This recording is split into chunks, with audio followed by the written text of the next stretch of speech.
Hello veterans, good morning. मैं general secretary AFVAI armoured forces veterans association of India बोल रहा हूँ। मैंने कई वीडियो इससे पहले बनाए हैं, लेकिन आज जो मैं वीडियो बनाने जा रहा हूँ उसका मेरा टाइटल है कि जनरल साहब रिव्यू पिटीशन वापस नहीं लेंगे।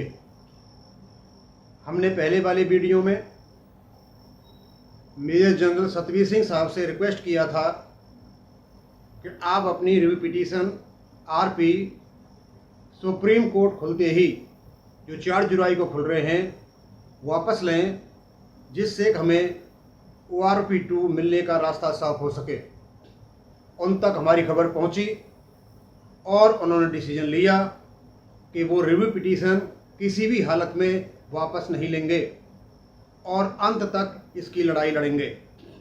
साथ में ही उन्होंने एक ट्वीट भी किया और ट्वीट में लिखा उन्होंने कि रिव्यू पिटीशन वापस नहीं ली जाएगी और कुछ मिसगाइडेड ESM हैं जो इस प्रकार की आवाज़ उठा रहे हैं। हम मेजर जनरल सतवीर सिंह साहब को बताना चाहते हैं कि हम सम नहीं हैं, कम से कम 98%, मोर देन 98% ESM ये चाहते हैं कि रिव्यू पिटीशन वापस ली जाए।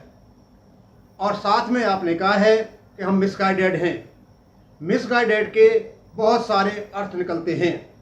आपने किस सेंस में कहा है हमें पता नहीं, या तो हमें कानून का ज्ञान नहीं है, या इसका हिंदी पथभ्रष्ट भी होता है, या ये है कि हम किसी चीज़ को जानते ही नहीं हैं, या आप हमारी बात नहीं मानना चाहते, इसलिए आप हम मिसगाइडेड कह रहे हैं। लेकिन फिर भी हम आपसे यही कहना चाहेंगे, क्योंकि हमने वकीलों से पूछा है, वो कहते हैं केवल और केवल रिव्यू पिटीशन के कारण भारत सरकार को एक मौका मिला ORP 2 सुप्रीम कोर्ट के निर्देशन के बाद भी नहीं लागू करने का। यदि रिव्यू पिटीशन नहीं होती और जब भारत सरकार यदि इसको लागू नहीं करती तो बहुत बड़ा कोर्ट ऑफ कंटेम्प्ट भारत सरकार पर होता। वो तो अब भी होगा। लेकिन अब सवाल ये उठता है कि हम मिसगाइडेड हैं। ठीक है, कोई बात नहीं है, आप हम मिसगाइडेड कीजिए, लेकिन साथ में ही हमको जो वकील हैं उन्होंने ये कहा है कि यदि वो आप ऐसा कह रहे हो तो आप उनसे कहें कि जैसे ही कोर्ट खुलता है साथ के साथ कंटेम्प्ट ऑफ कोर्ट लगाएं, तो दोनों ही आपकी रिव्यू पिटीशन और कंटेम्प्ट ऑफ कोर्ट साथ साथ चलते रहेंगे। ये बाद में पता चलेगा। अभी हमें एक ट्वीट और मेजर जनरल सतवीर सिंह साहब का मिला।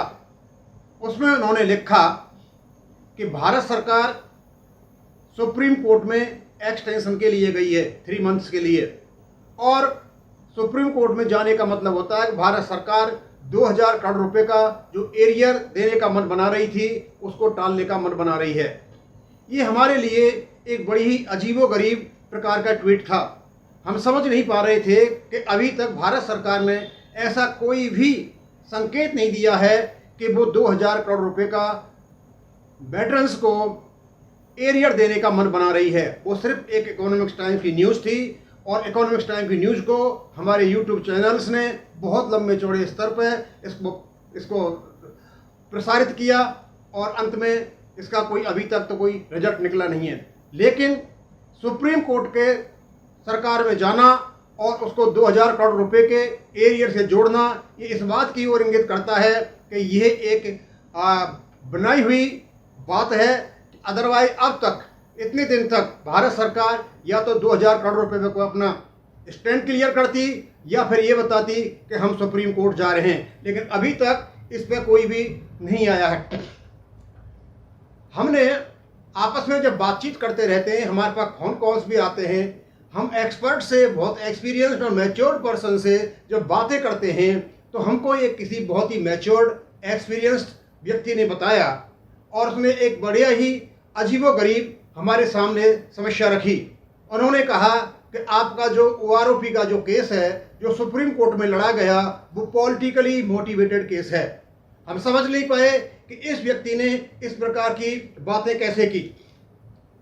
उन्होंने कहा कि जो तथ्य ORP केस में निकल करके आए, जो कोर्ट के सामने पेश किए गए थे, उनमें प्रमुख तथ्य थे। एक तो कोसियारी कमेटी की सिफारिशें, रिकमेंडेशंस, जिसको मानने के लिए केंद्र सरकार किसी भी हालत में मजबूर नहीं है। एक निकल के आया पार्लियामेंट का अनुमोदन। उन्होंने कहा कि पार्लियामेंट का अनुमोदन भारत सरकार पर किसी प्रकार के बाध्यकारी नहीं होता है। और तीसरा सबसे बड़ा जो कारण था, उन्होंने कहा कि सारा का सारा खेल 1 फरवरी 2014 के जो एग्जीक्यूटिव ऑर्डर है उसके आसपास खेला जा रहा है। फरवरी 2014 का जो एग्जीक्यूटिव ऑर्डर है, जो यूपीए सरकार जाते जाते चुनाव में लागू कर गई थी, और ये कहते हुए कि हमने ओआरओपी लागू कर दी है, बस ये सारा का सारा खेल उसी एग्जीक्यूटिव ऑर्डर के आसपास घूम रहा है। क्योंकि ये एग्जीक्यूटिव ऑर्डर फरवरी 2014 में लागू किया था, और मोदी साहब की जो ओआरओपी आई थी वो आई थी जुलाई 2014 में।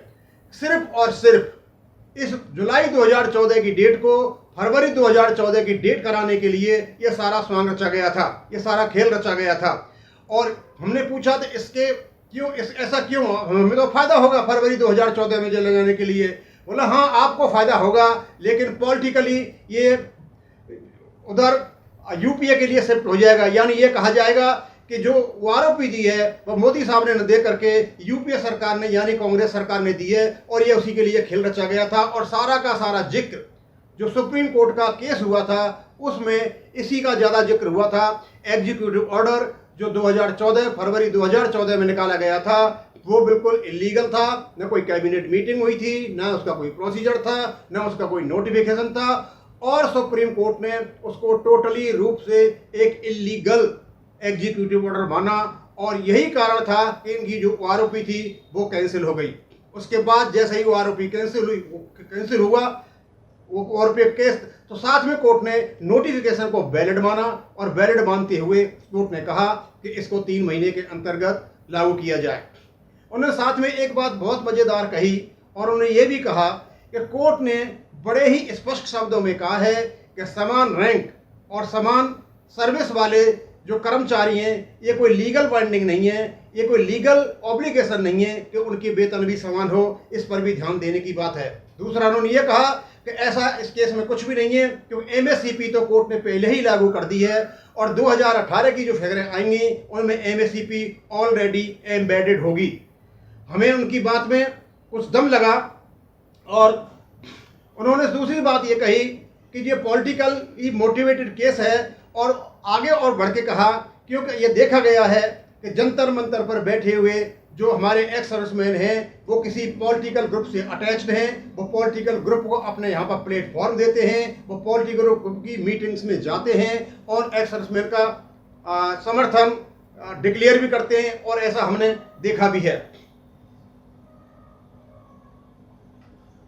तो बात ये निकल करके आती है कि जो ओआरओपी का 2 का लागू करने का वो है, तो उन्होंने ये कहा है कि यदि वास्तव में ही ये जो ओआरओपी का केस है, जो पिटिशनर इसको तो उन्हें रिव्यू पिटीशन में ले गए हैं, तो उनसे बोलो कि आप कोर्ट में जैसे ही आप जाते हो, जैसे ही कोर्ट खुलता है आप कोर्ट में जाएं और आप कंटेम्प्ट ऑफ कोर्ट डालें, जिससे हमें ओआरओपी मिल जाए।